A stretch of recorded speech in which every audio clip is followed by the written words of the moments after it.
ہمیشہ جب بھی میں کوئی رائے دیتا ہوں تو یہ جو بیٹھی نا یہ ساتھ ہمیشہ میرے خلاف ہوتے ہیں. امت صاحب یا یہ رہیں گے یا میں رہوں گا, دونوں ساتھ نہیں بیٹھ سکتے.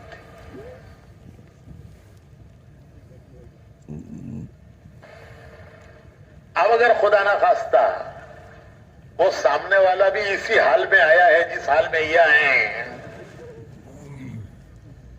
اب سمجھ گئے نا وہ حال کیا ہے.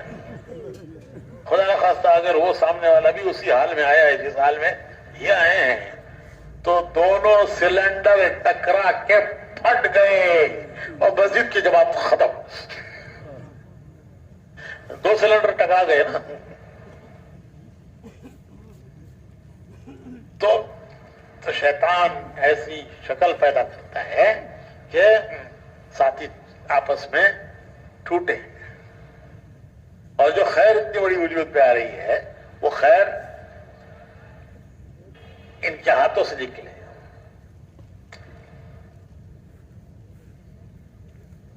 تو اپنے جذبات پر قابو پانا, جذبات پر اٹھنا نہیں ہے, جذبات کو قابو میں رکھنا ہے.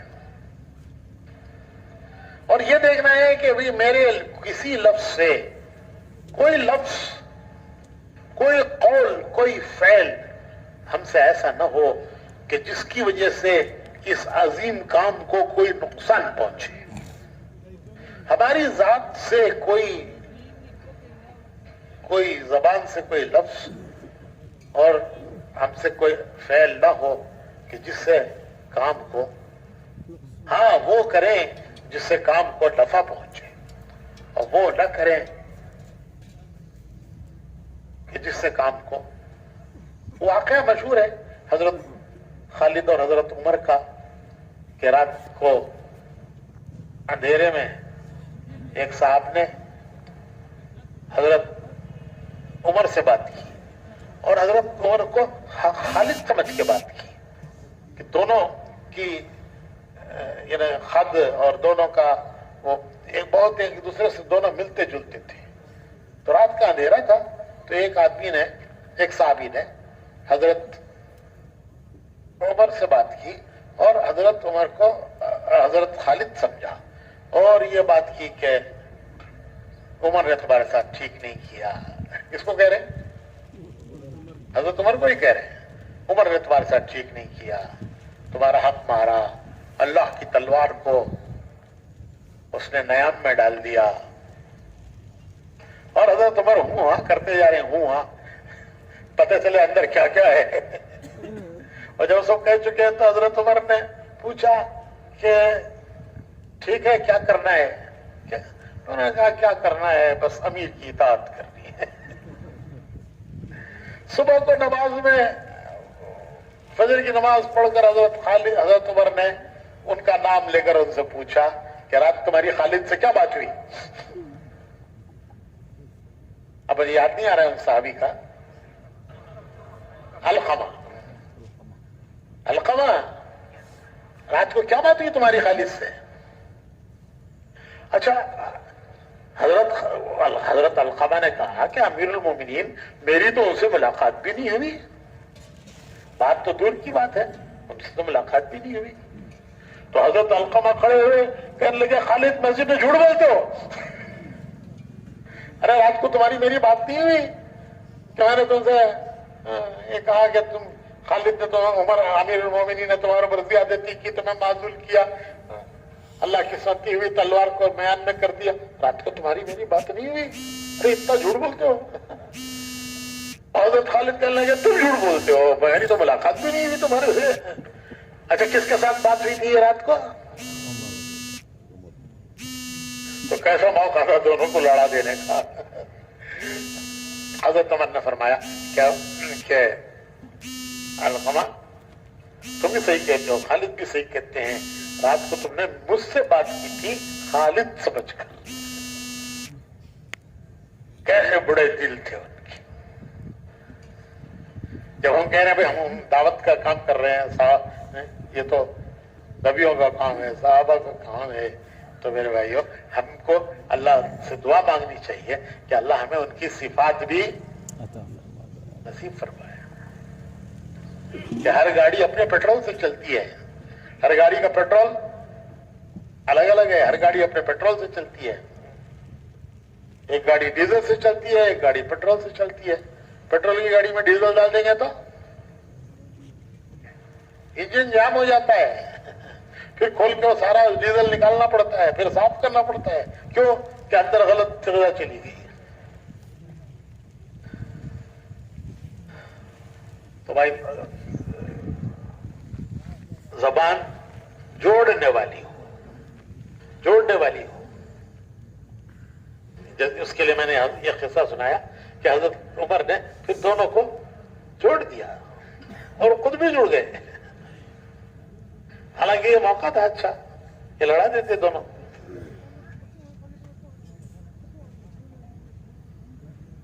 تو زبان جوڑنے والی, خیچی کی طرح نہیں کہ جدھر سے گزری ادھر سے کاٹ دیا, جدھر سے گزری ادھر پھاڑتی چلی گئی. تو جذبات پر کام, جذبات پر کھیلنے کا نہیں ہے کام, جذبات کو قابو میں رکھنے کا ہے. حضور نے دعا مانگی ہے کہ اللہ اللہم اغننا بالعلم وزیننا بالحلم, وزیننا بالحلم. اے اللہ مجھے حلم دے, تحمل, برداشت. حالانکہ حضور سے بڑھ کر برداشت تحمل کس کو ہو سکتا ہے؟ یہ امت کی تعلیم کے لیے ہے, ہماری تعلیم کے لیے ہے. حضور کی دعائیں, جیسے رات مولانا فرما رہے تھے کہ حضور کی دعائیں ہماری تعلیم کے لیے ہے کہ اللہ اللہم اغننا بالعلم وزیننا بالحلم. ہمیں علم دے, علم دے, برداشت دے, تحمل دے.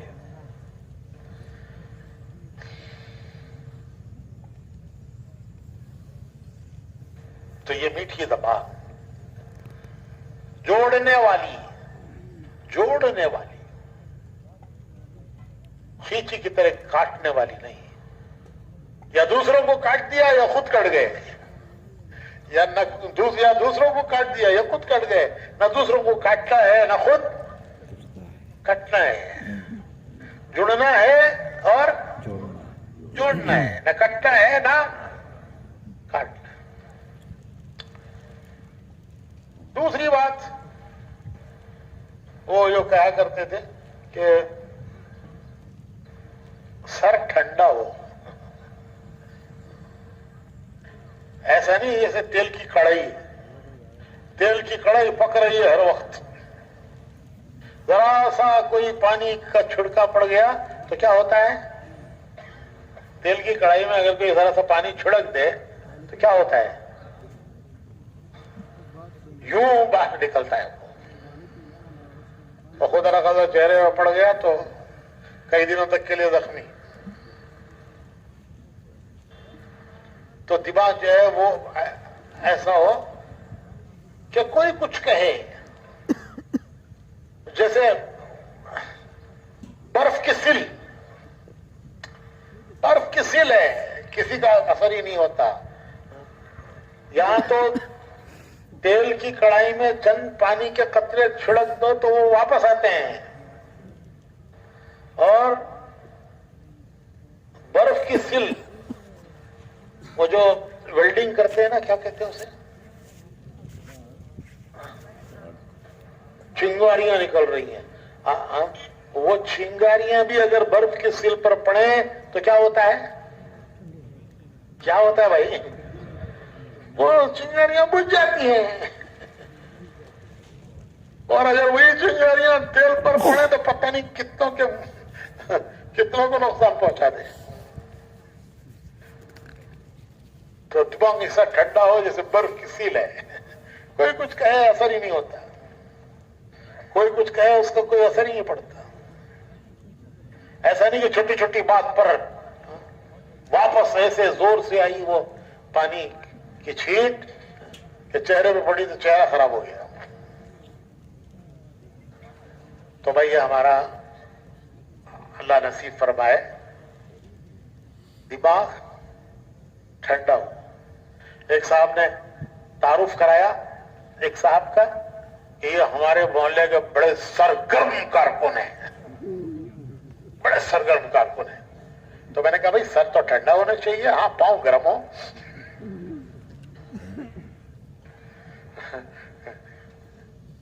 سر تو ٹھنڈا ہونا چاہیے، پاؤں گرم ہو. بڑے گشتوں میں جاتے ہیں، بڑے ملاقاتوں میں جاتے ہیں، بڑے 2.5 گھنٹے لگاتے ہیں. ان کے حصے میں جتنے گھر آئے وہ 2 مرتبہ ان گھروں پر ہو کر آ گئے. پاؤں گرم ہیں لیکن سر ٹھنڈا. اور تیسری بات یہ ہے کہ دل وسیع ہو، زبان میٹھی، سر ٹھنڈا اور دل وسیع.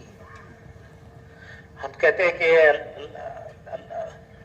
اللہ کے پیارے رسول کا کام ہے، تو بھائی ان کے ہاں تو اتنا دل وسیع تھا، اتنا دل وسیع تھا کہ حضور کے یہاں منافقین تک کے لیے جگہ تھی.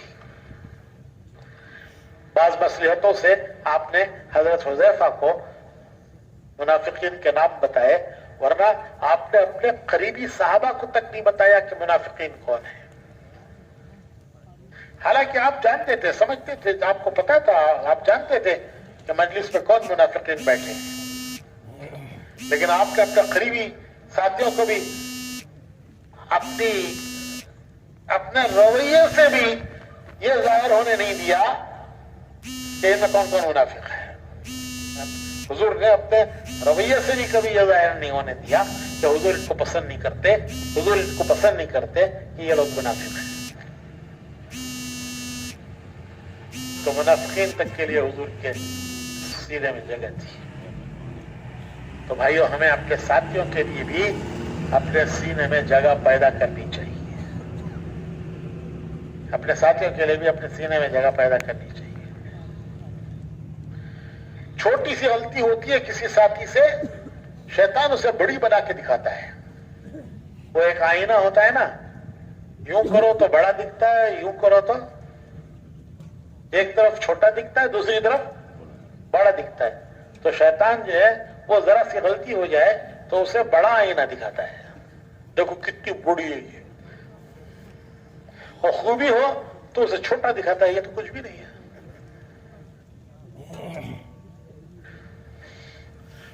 حدیث میں دعا مانگی گئی ہے کہ اللہ مجھے ایسے ساتھی سے، اللہم انی اعوذ بک من خیر ان رہا حسنۃ دفنها وان رہا سیئۃ افشاها. اے اللہ مجھے ایسے دوست سے پناہ دے کہ جو ان رہا حسنۃ دفنها، کہ وہ میری خوبی دیکھتا ہے تو اسے چھپا دیتا ہے، اور میری غلطی دیکھتا ہے تو افشاها، اسے پھیلاتا پھرتا ہے. ایسے دوست سے حدیث میں پناہ مانگی گئی ہے کہ جو غلطی خوبی دیکھے تو دفن کر دے، چھپا دے، اور غلطی دیکھے تو پھیلائے.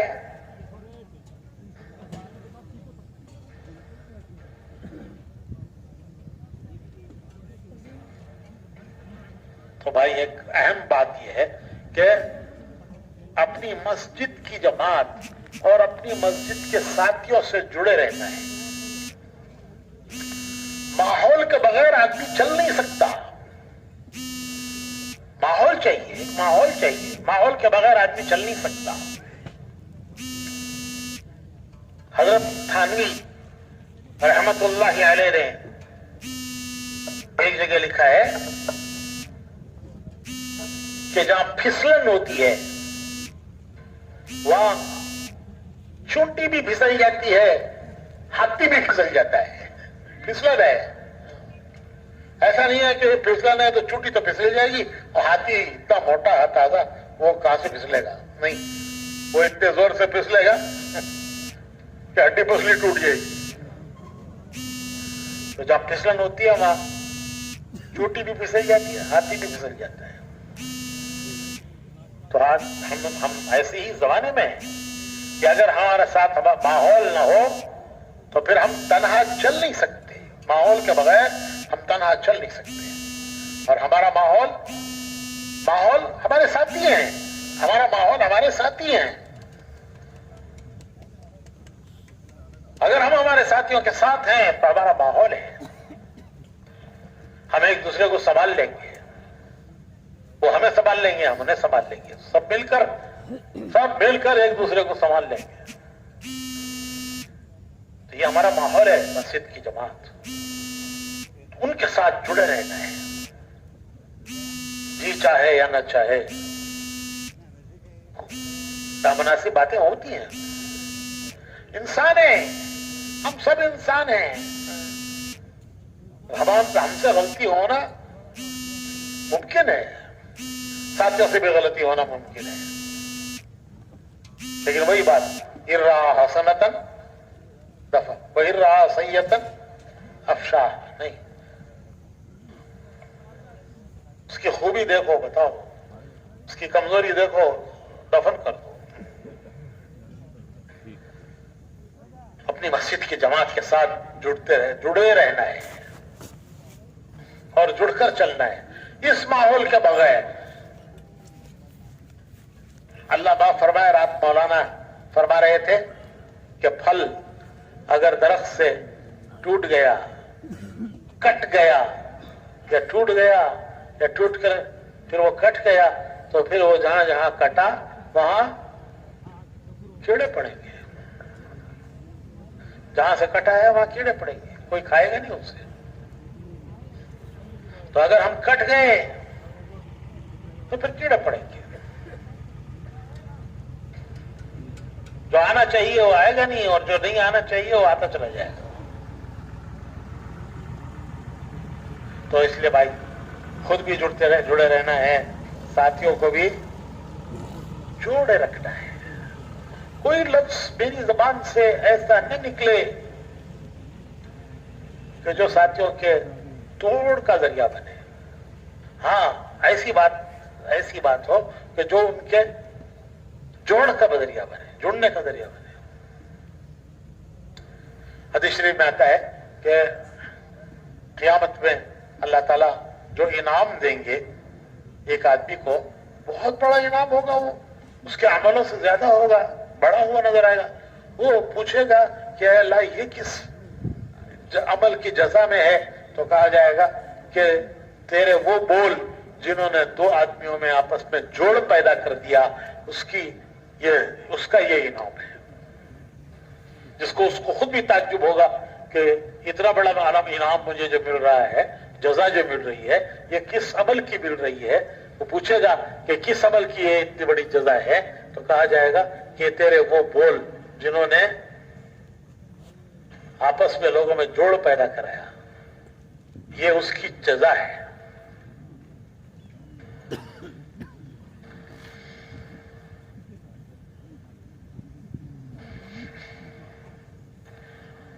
حالات دنیا میں بدلتے رہتے ہیں، دنیا حالات کی جگہ ہے، یہ حالات کی بھی جگہ ہے، یہ امتحان کی بھی جگہ ہے. دنیا حالات کی بھی جگہ ہے، دنیا امتحان کی بھی جگہ ہے. اللہ تعالیٰ مختلف حالات لا کر انسانوں کا امتحان لیتے ہیں اور اپنے بندوں کو امتحان میں ڈالتے ہیں مختلف حالات لا کر. وہ تو جنت ہے جہاں ایک حال ہوگا، جہاں کبھی حال بدلے گا نہیں. حضور صلی اللہ علیہ وسلم نے ایک بڑھیا سے کہا، ایک بڑھیا سے فرمایا کہ بڑی بھی بڑھیا جنت میں نہیں جائے گی. اور وہ بیچاری روتی بڑھ گئی کہ اللہ کے نبی کہہ رہے ہیں کہ بڑھیا جنت میں نہیں جائے گی، میں تو بڈھی ہو گئی، میں کیسے جنت میں جاؤں گی؟ تو حضور نے ان کو تسلی دی، فرمایا کہ بڑی بھی انشاءاللہ تم جنت میں جاؤ گی، لیکن ایسی بڈھی نہیں جاؤ گی، اللہ تمہیں جوان بنا کر جنت میں داخل کرے گا. تو وہ تو جنت ہے جہاں بڑھاپا نہیں، جہاں غم نہیں، ہر وقت خوشی ہے، غم نہیں. دنیا میں خوشی بھی ہے، غم بھی ہے، صحت بھی ہے، بیماری بھی ہے،